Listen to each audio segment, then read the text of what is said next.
Despite the victory of Donald Trump in the presidential election, and despite the noisy radicalization on the right, the broad drift of American politics for some years has been to the left. And one sign of this is the emergence of popular alternative media sources ranging from Jacobin to the popular podcast Chapo Trap House. The Young Turks is a television program in that vein, politically committed, radical news commentary aimed at younger viewers. The show was founded by two of its leading hosts, Cenk Uygur and Ben Mankiewicz, in 2002. Uygur, the CEO of the Young Turks LLC and lead host of the internet program, is a charismatic former attorney. He and the program are well to the left of the US media mainstream, espousing a Bernie Sanders-style progressivism. And since its inception, the show has been pushing against the political establishment. Surprisingly, this mix of leftism, unscripted, off-the-cuff commentary, and Uygur's distinctive loudmouth style has been a huge hit. Its YouTube channel has over 3 million subscribers and well over 3 billion views. Cenk Uygur has been a host on MSNBC, and The Young Turks has been hosted on Current TV and Al Jazeera.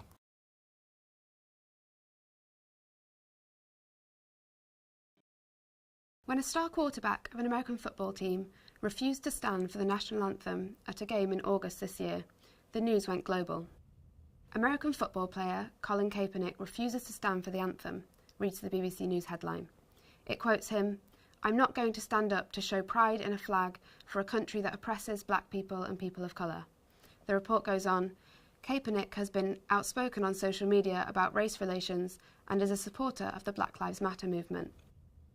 The Washington Post reported that Kaepernick's refusal created an immediate discussion in every NFL locker room about whether other players would speak out on the social issue of police brutality against people of colour. Not only that, his actions, the newspaper declared, shook up the country. In fact, of course, what shook up the country began several years before. Black Lives Matter began online after the slogan was coined in response to the Trayvon Martin case by Alicia Garza, Patrisse Cullors and Opal Tometi, as detailed by Garza in A Herstory of the Black Lives Matter movement in the Feminist Wire.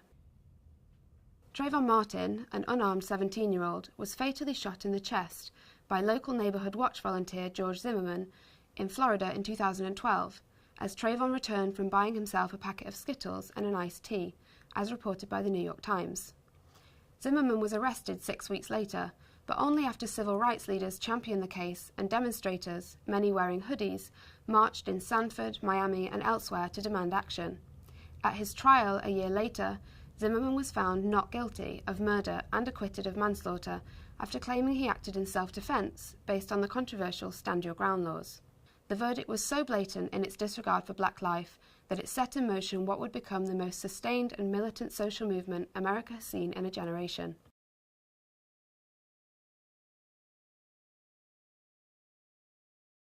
The illegal Israeli occupation of Palestine will be 50 years old next year, in June 2017. The anniversary of the Six-Day War in 1967, when Israel took control of large parts of the West Bank and Gaza. But after decades of violence and atrocities against the indigenous population, the occupation has now become a massive money-making undertaking for corporations from Israel and all over the world. The geography of occupation has meant that there are checkpoints all over the West Bank, as this BBC article shows, where Palestinians have to get through to travel to different areas of Palestine and, of course, Israel itself. For years, Israeli checkpoints were manned by the Israeli Defense Forces, or IDF, and Israeli Border Police. But from 2006, there was a new addition to the team. The military and the police are now joined by gun-toting soldiers from a private security company. Today, there are 12 checkpoints in the West Bank and 2 between Gaza that use private security guards. An article in Mondoweiss, Meet the Private Security Contractors Manning Israel's Checkpoints, states that privatized checkpoints first appeared in 2006, after the Israeli parliament voted for contractors to control or support 35 of the 96 checkpoints in the West Bank. The decision to add private sector operatives was made in the context of a general build-up of checkpoints, following the Second Intifada, as a means to streamline and manage the increased forces.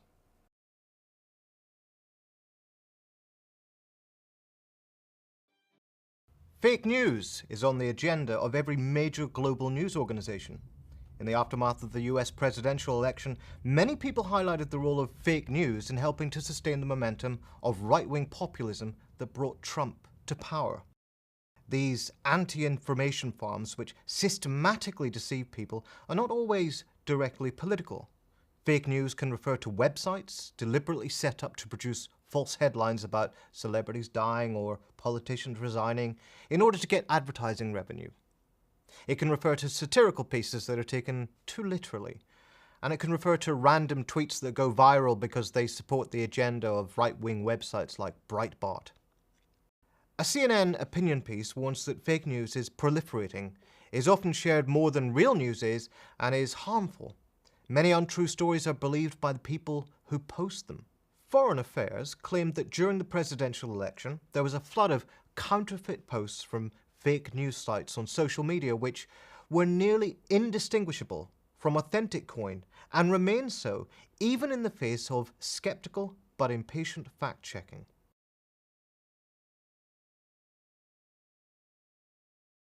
One of the most recent stories you covered is a recent Special Forces raid in Yemen. And this was ordered by President Trump, almost his first act of war, if you like. You've discovered that one pregnant woman, 9 children, including a 3-month-old infant, died in that raid. Can you tell us something about that, and how do you go about verifying this kind of information? The Bureau has covered counter-terrorism and acts of counter-terrorism, in particular using drones, for the past 5 years. So we've got a whole team that works on the area. And countries that we have been particularly interested in are Pakistan, Yemen, Somalia and Afghanistan most recently. So we have a lot of knowledge about Yemen. We've done a lot of stories about counter-terrorism attacks in Yemen, and we have a lot of relationships with Yemeni journalists. This attack was President Trump's first counter-terrorism operation in the war on terror. We covered it just as part of our project, our drone project, our counter-terrorism project.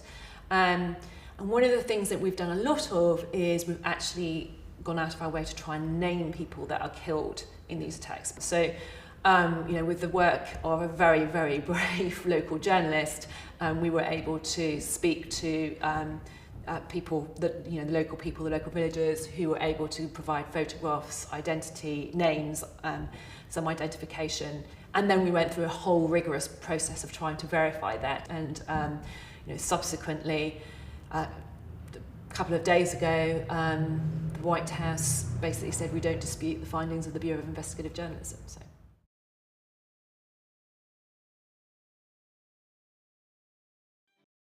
The US election brought many things bubbling to the surface, not least what the feminist implications of it all were.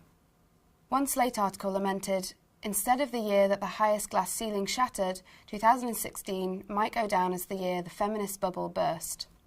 But what's meant by the term feminist has always encompassed a variety of wildly different politics, a contested territory, rife with disagreement, conflict, varieties of perspective, and struggles over exclusion.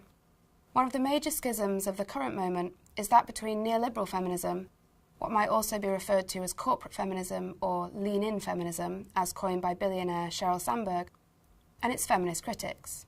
As the New York Times explains in its piece, Yes You Can, on Sandberg's book Lean In, this is the mantra that excuses and justifications won't get women anywhere. Instead, believe in yourself, give it your all, lean in, and don't leave before you leave. Which is to say, don't doubt your ability to combine work and family and thus edge yourself out of plum assignments before you even have a baby.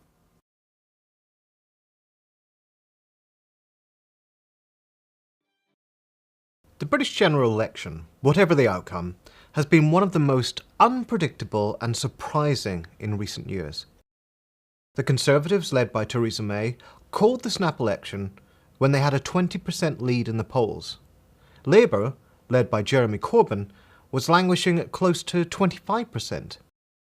Just on the brink of the election, the gap has narrowed to single figures, and one poll has put Labour at 40% of the vote. How can this have happened? After all, as the senior BBC anchor David Dimbleby has said, Corbyn has hardly had a fair deal at the hands of the press. The bias against Corbyn is a long story. In 2015, the BBC's Tory reporter Nick Robinson said he was shocked at the anti-Corbyn bias in the media. Later, the Media Reform Coalition studied the BBC's coverage of the Labour leadership coup in June 2016 and, as Business Insider reports, found that the supposedly impartial broadcaster had given twice as much airtime to Corbyn critics as to his supporters, while also noting the pejorative tone of BBC reports about Corbyn.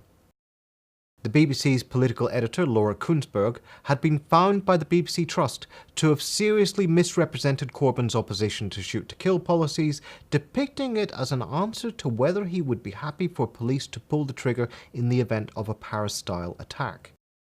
This sort of media landscape is custom-made for Conservative dominance,